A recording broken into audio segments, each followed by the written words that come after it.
2 years ago, when I read Dandadan for the first time, I made a prediction that of all the shonen from this recent generation, Demon Slayer, My Hero, even Chainsaw Man, my beloved, Dandadan would be king. Keep in mind, I hate reading, but it did have pictures, so fast forward to its adaptation, and Dandadan is on fire right now, unless you've been living above a rock in the real world with grass and a life.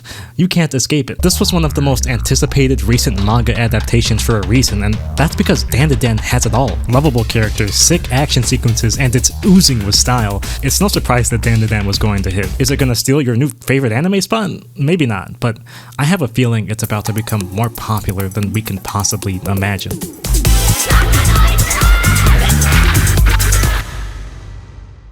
Ayase Momo just got dumped by possibly the dumbest man alive.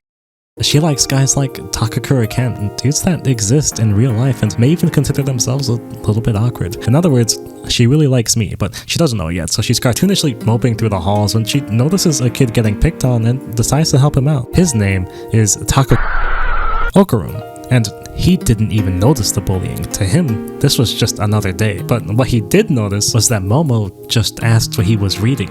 She's interested in the occult. He thinks she's interested in the occult, so he gets all, aliens are real, and Momo gets all, fuck you, no they're not, monsters are real, and that's how we got that in one movie with the dude in the piano. With that, the two challenge each other to go on their respective tests of courage, Momo for the occult, and Okarun for the supernatural. After finding two supposed hotspots for each other, the two wander the dark corridors anxiously. Their only solace is keeping each other company and lightening the mood over the phone. But what neither of them expected was that both of them were super duper right.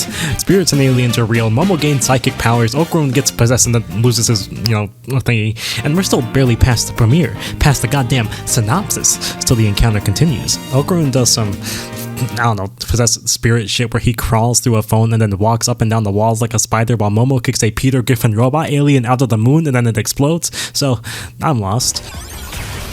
Oh, okay. It was a UFO all along because they're aliens. There were two different moons all along. That can't be a fucking coincidence. It all makes fucking sense. You'll notice that this is the required mentality when viewing the encounters in Dandadan, because otherwise you'll lose your mind. You don't really understand what's going on, so you go, this is supernatural, so it all makes sense. Then the characters start freaking the fuck out and you think, oh, these characters are stupid. They're just like me! And suddenly it feels a lot less embarrassing to not know what's happening, and before you know it, through exhilarating sequences and vibrant, buttery smooth animation, you're hooked. I actually didn't know how to feel about the art style at first, and that's not to say I don't think the show looks cool as fuck, but there's a level of detail to the manga that almost gave off this surreal vibe at times, and frankly, they already removed Obama, and now they're gonna simplify the colors, remove the detail. It's only downhill from here. But Science Saru already knew that. They saw that trying to recreate that godly level of art is already a Herculean task, but now they gotta make it move? Yeah, fuck that. So, Science Saru did what they do best. Simplify the colors, shift it to match the atmosphere, and lean into that fluid, dynamic animation. Anyway, I was super wrong. The simple, saturated colors shift and contort to disrupt the atmosphere. Blinding, dizzying blues blur just enough at the edges to keep you off balance before being invaded by these bleeding reds as if the show itself is panicking as worlds collide. In retrospect, there was no shot that we weren't going to lose something from Yukinobu Tatsu's insanely detailed art, but what we got ended up going so much further above and beyond for its source material. I mean, you really gonna complain about this? Gonna complain about this? Come on, get real. The anime chose to do its own thing, and it looks fucking incredible for it. This is one of those rare instances where either medium is at the top of its game, be it for the anime or the manga. You probably wouldn't even be surprised to hear that the mangaka behind Dandadan was making big moves behind the scenes well before its serialization. We're talking projects like Hell's Paradise and even Chainsaw Man. You know these names, and you can tell distinctly where the sheer absurdity of Dandadan's storytelling comes from. Hell's Paradise is... Alright, I actually didn't watch that one, but But Chainsaw Man is a pretty common comparison because of that direct link it has. I hit my funny bone back there, and Chainsaw Man is offbeat, it's crude, it's unpredictable, and Dandadan seems to inherit a lot of those traits, but you'll notice that there's this underlying tension to Chainsaw Man's world. Its story is grounded in a grim reality, one that thrives on making you uncomfortable. All Denji is asking for is the bare minimum, but he doesn't even know what that looks like, so he looks around, he follows blindly, and people use that. He's exploited through promises of sex, happiness, or even a single slice of bread, whatever earns that loyalty. And suddenly that crude humor from before begins to feel deliberate and eerily disconcerting. It's a raw, unfiltered look at us at our most desperate, and even though that can lead to something beautiful, it's also disgusting and alienating as fuck. No one wants to watch Denji get bird fed, that's gross, and people don't always want to be suffocated by the nitty gritty of things either. And in that sense, somehow, Chainsaw Man manages to make Dandadan look like fucking Teen Titans Go by comparison. Dandadan keeps that same hectic energy, but it lets loose with this playful, exaggerated tone as the characters are thrust into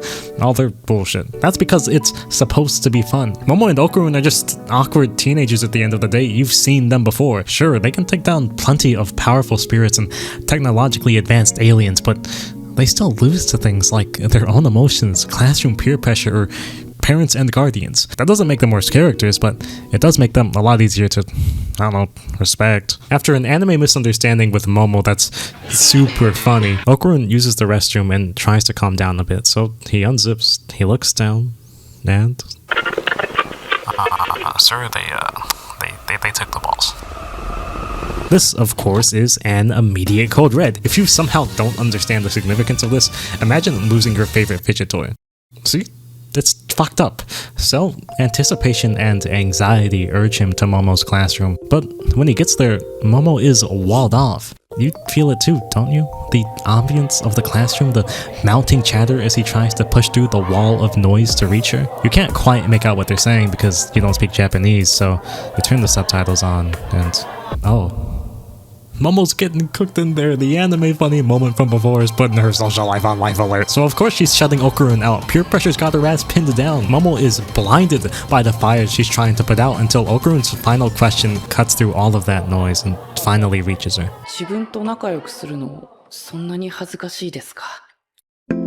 The world around them freezes for a moment just to let that question sit. And with it, the episode slows to a crawl as the two of them try to work out where they even stand with each other, because they are friends, right? That sense of urgency from before, it's still there, but it's muted now, drowned out by Kensuke Ushio's banger-ass soundtrack, the same soundtrack that pulls you into your feels right alongside the characters. It's trivial and childish on the surface, but that's because Momo and Okurun are too.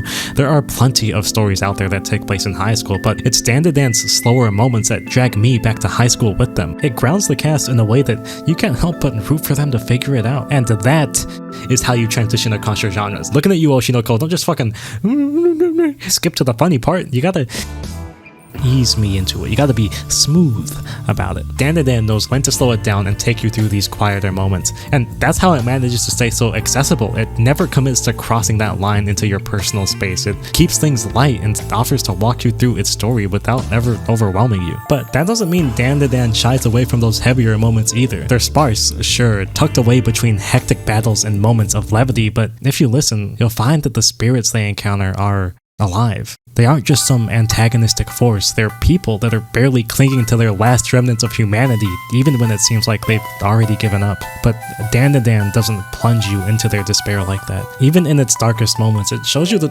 faintest flicker of light at the end of the tunnel, and it's beautiful. They aren't saints by any means, but their actions are always guided by that silver lining. And you never really expect it, but you welcome them in, you sympathize, because at the end of the day, they never lost that humanity.